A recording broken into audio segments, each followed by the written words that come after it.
Okay, we are back and we have yet another tutorial. Now, as you can see behind me, I've already put the farm itself together. What we've got to put together now is the circuitry. Of course, what I'm going to do is go through and explain some of the basics about the layout. For any plots that need to be watered, you can place water down a middle channel here. There's no water here, not necessary. You fill that in, mimicking the same with top slabs, because 1 block high is just not enough. You could do 2 blocks high, hell, you could do 3 blocks high if you really wanted, but you are going to need to be able to walk up one of these to plant the crops again. To be fair, with things like beetroot and carrots and potato, you can use villages, even wheat in some cases. But mostly I use this for nether wart farming. As you can see, it's quite efficient, or it will be once they've fully grown. Now, onto the circuitry. Okay, so now we can move on to the circuit. Now we're going to need to start with some slabs and some full blocks. You can use literally any block you want, so long as it is a slab or a full block. Anything that isn't transparent to redstone, basically.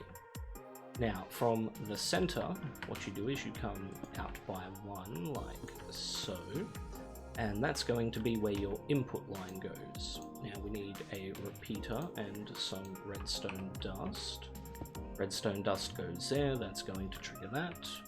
And depending on how large you've made it, you may need repeaters just to push the signal out all the way to the end, as there is a limit of 16 on redstone blocks.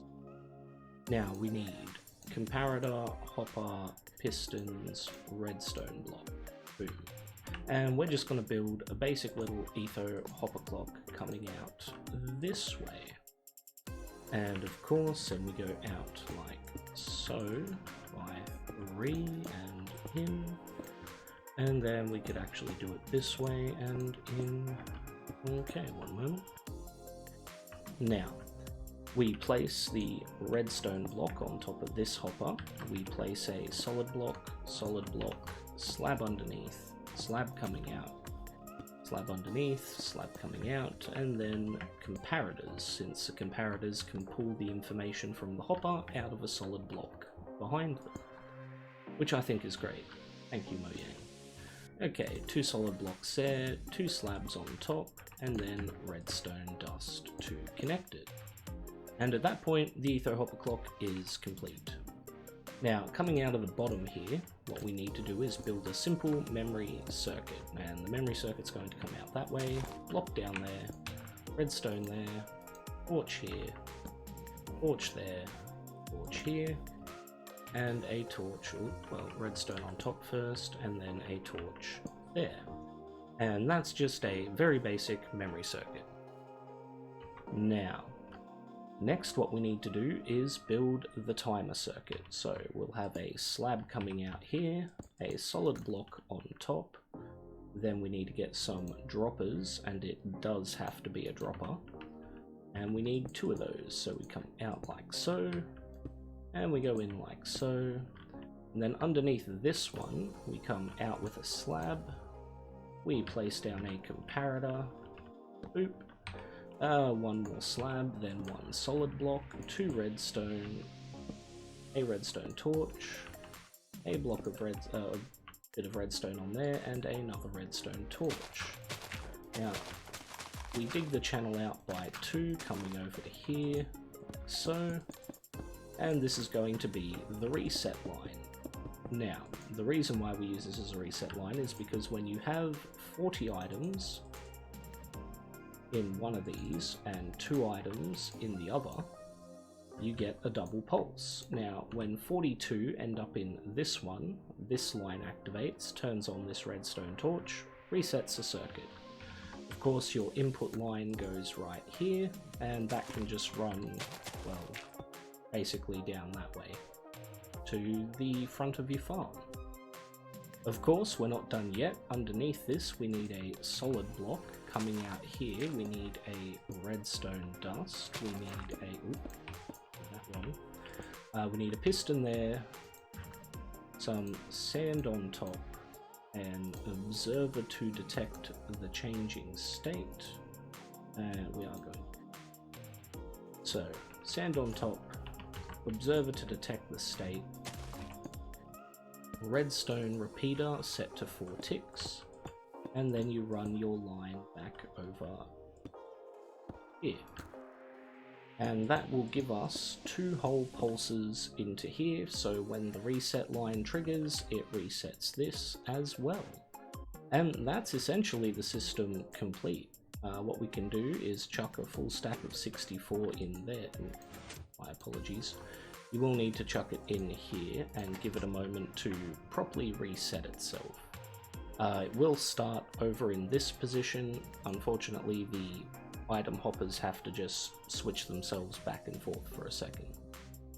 It's weird, but it's a quirk of the system, unfortunately. And there we go. The system now sits at 46 here, and we're good to go. So we can place down that, we grab a button, any old button will do. Bit of redstone on top of there. As I said, you'll need to run the activation line down that way. And if we push this button, we will see... Okay, so there was a slight issue with the first test. I forgot to put the redstone dust here and a block here to prevent it from curving around.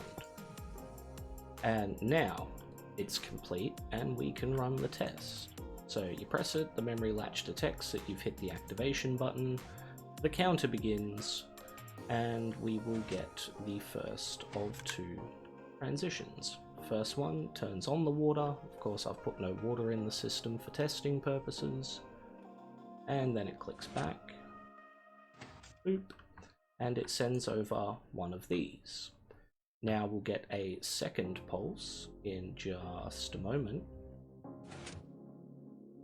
Boop. And as you can see, that has, well, it's not going to reset just yet. It'll have to wait till it gets back here. Boom. Then the reset triggers. Back to 40. Back to 2. And as you can see, the memory circuit has turned itself off. So that's essentially the basics of that. Now, theoretically, you could turn this on its side and have it coming down if you didn't have a lot of rear vertical space, but yeah, I built it this way because it's easier. And that's essentially all there is to the circuitry. It's nice and simple. It's an etho hopper clock, a memory cell, and a double counter with a reset line. So nice and simple. Hope if I could type. Now, as for collecting all of the resources, the one thing you have to be concerned about is the tolerances. Now, you can place hoppers on this level for farmland. They'll all wash in perfectly fine. The soul sand, not so much, so it's easier to have the entire system one down with slabs on top. You don't have to put slabs on top, I think it looks a bit cleaner, so that's why I do it. So you run a line of hoppers all the way over here. You do need to be concerned about the water. I wasn't in my survival world, you should check that out. And yeah, I had netherwort washing too far away, out of the system, which was not good at all. So we run the hopper line nice and easily. Boop, boop. Shadoopy doop, boop, boop. There we go. And of course, then we put some slabs on top. Let's just pick any old slab. You know what? Stone slabs would look nice, I reckon. That one. There we go. And it really can just be any old slab. And that's essentially the system done. You can run that into a system collector, item sorter. You could even just have each of these have their own individual display, which I will actually show off here. We'll show that off for the netherwort, mind you. Boop.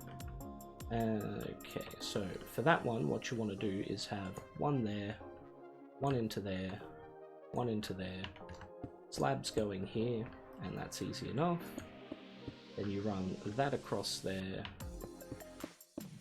slabs across there preferably, and this is going to be your ground level. You don't have to have it as your ground level. Realistically, there's many creative systems you could take with it. But essentially, I didn't think ahead, did I?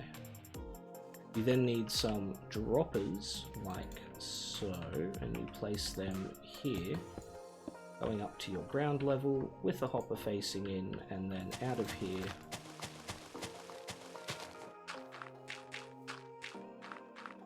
Remembering to place down blocks that you're going to put any redstone on, and then you just need a comparator, like so, a redstone repeater, like so, some redstone dust, like so, and like so, except that one needs to be a repeater with a bit of redstone dust on top, like that.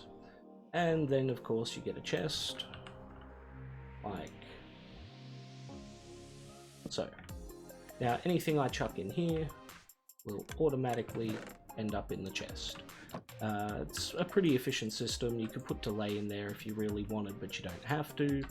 Essentially, the comparator just turns itself off, and of course, when there's no items left in there, it's all good. Now, of course, you also need to fill in the bits here. I do suggest using solid solid blocks of water, so you don't have flowing water in your farm, because that will cause problems. And yeah, once you've filled in that, you fill in the top slabs, except for that one. And that's basically just because you're going to need to walk up and down here to plant your crops. Now, like I said, you can use practically anything. Anything you can grow except for pumpkins and melons will grow in these farms and work quite nicely. But that is the end of the tutorial. I hope you found it helpful, and I will catch you all in the next one. Have a good one, and goodbye.